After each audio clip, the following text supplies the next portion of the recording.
Assalamualaikum warahmatullahi wabarakatuh. Kami dari kelompok 5 akan menjelaskan tentang peta konsep jenis-jenis pasar. Saya Isneni Fidamatul Hasanah dengan NIM akhir 61 akan menjelaskan mengenai pasar persaingan sempurna. Pasar persaingan sempurna adalah pasar yang memiliki banyak penjual dan banyak pembeli.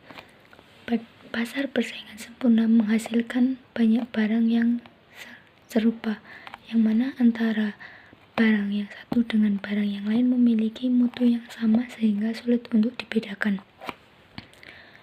Pengambilan keputusan pada pasar persaingan sempurna ditentukan oleh kekuatan pasar, yang mana siapapun tidak memiliki kekuatan untuk menguasai pasar karena harga terbentuk melalui kesepakatan antara penjual dan pembeli saat kegiatan tawar-menawar. Pasar persaingan sempurna memiliki hambatan yang kecil, maksudnya tidak ada batasan yang menghalangi masuk atau keluarnya penjual dalam pasar persaingan sempurna. Contoh dari pasar persaingan sempurna adalah pasar beras. Mengapa demikian? Karena pada pasar beras, meskipun beras berasal dari daerah yang berbeda, tetapi ketika dijual dalam bentuk satuan, beras tersebut tidak bisa dibedakan antara yang satu dengan yang lainnya. Sekian, terima kasih. Saya Desnata Farjila dengan NIM 47. Di sini saya akan menjelaskan pasar persaingan tidak sempurna. Pasar persaingan tidak sempurna terjadi ketika jumlah penjual atau pembeli tidak seimbang. Biasanya penjual lebih sedikit daripada pembeli. Pasar persaingan tidak sempurna ini menghasilkan sedikit barang. Pengambilan keputusan harga biasanya berada pada penjual. Salah satu contoh dari pasar persaingan tidak sempurna ini adalah pasar saham. Sebab harga saham dapat dipengaruhi oleh beberapa faktor, di antaranya adalah pemodal yang membeli saham dalam jumlah yang besar dan faktor eksternal lainnya. Tak hanya itu saja, dengan adanya orang-orang tertentu yang mempunyai akses informasi yang lebih cepat dari investor lain, maka hal itu akan membuat pasar saham termasuk ke dalam pasar persaingan tidak sempurna. Terima kasih. Perkenalkan, saya Wahdatun Nur Afifah dengan NIM belakang 74. Di sini saya ingin menjelaskan mengenai pasar monopoli. Yang selanjutnya adalah pasar monopoli. Apa sih pasar monopoli itu? Pasar monopoli adalah pasar yang hanya terdapat satu penjual. Jadi maksudnya adalah penjual yang mengendalikan pasokan barang atau jasa tertentu tanpa adanya pesaing yang signifikan, dan memiliki banyak pembeli tetapi hanya menghasilkan satu barang saja. Dalam pasar monopoli, penjual memiliki kontrol penuh atas harga atau jasa yang dipasarkan, sehingga mereka dapat menetapkan harga tinggi tanpa takut kehilangan pelanggan. Contoh dari pasar monopoli adalah PLN. Kenapa sih PLN termasuk pasar monopoli? Karena PLN adalah satu-satunya penyedia listrik utama di Indonesia. Selanjutnya, saya akan menjelaskan mengenai pasar monopolistik. Pasar monopolistik itu apa, teman-teman?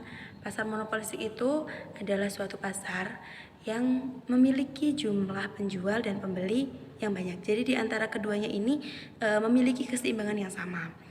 Lalu bagaimana cara seseorang bisa mengidentifikasi atau mengetahui bahwa pasar ini adalah pasar monopolistik, yaitu dengan cara mengetahui bahwa pasar tersebut hanya memproduksi satu barang.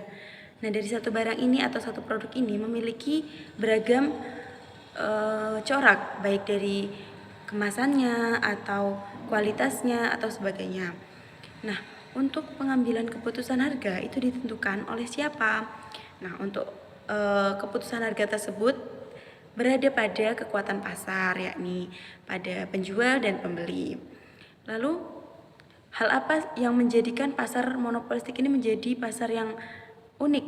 Nah, pada pasar monopolistik ini terdapat hal unik, yakni mereka ini tidak menggunakan cara-cara yang mungkin bisa merugikan perusahaan mereka.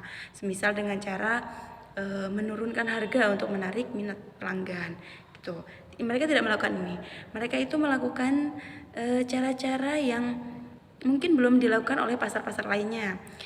Nah, mereka ini melakukan metode atau cara dengan mengiklankan atau mempromosikan produk yang mereka hasilkan. Selanjutnya saya Muhammad Rian Asyar Ramadan dengan NIM terakhir 058. Saya akan menerangkan tentang pasar oligopoli. Pasar oligopoli yaitu pasar barang yang terdiri dari beberapa perusahaan yang memiliki ukuran dan modal yang relatif besar dan memiliki banyak pembeli serta menghasilkan beberapa corak saja. Dalam pasar oligopoli, penjual memiliki hak kuasa penuh atas harga atau jasa yang dipasarkan, sehingga perusahaan dapat menetapkan harga tinggi tanpa takut kehilangan akan pembelinya. Contoh dari pasar oligopoli yaitu industri rokok.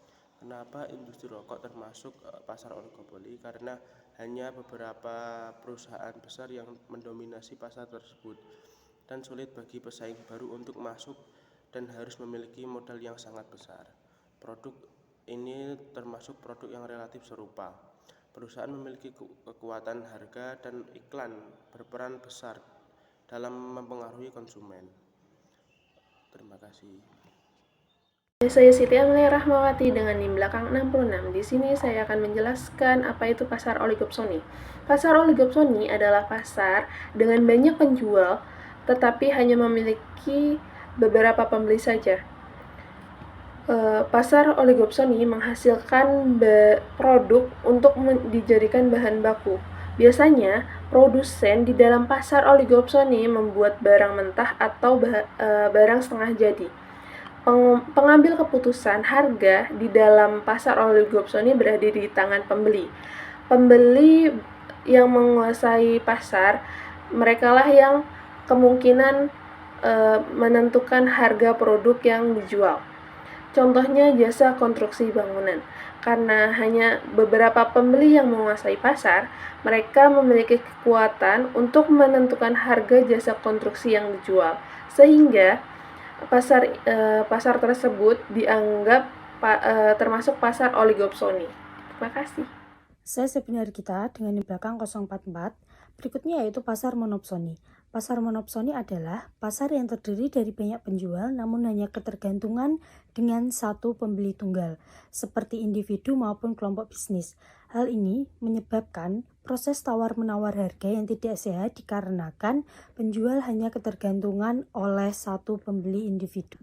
Perbedaan pasar monopsoni dan monopoli terdapat pada pengendali pasar tersebut. Monopoli yaitu oleh penjual, sedangkan monopsoni oleh pembeli tunggal. Contoh dari pasar monopsoni yaitu peternak susu sapi. Peternak susu sapi hanya dapat menjual susunya kepada satu pembeli dikarenakan hanya ada satu pembeli di daerahnya. Hubungan 7 pasar. Terdapat hubungan yang kompleks antara 7 jenis pasar. Meskipun masing-masing jenis pasar memiliki karakteristik uniknya sendiri, mereka saling terikat dan memiliki dampak satu sama lain dalam ekonomi. Dalam praktiknya, pasar-pasar ini sering saling berinteraksi satu sama lain.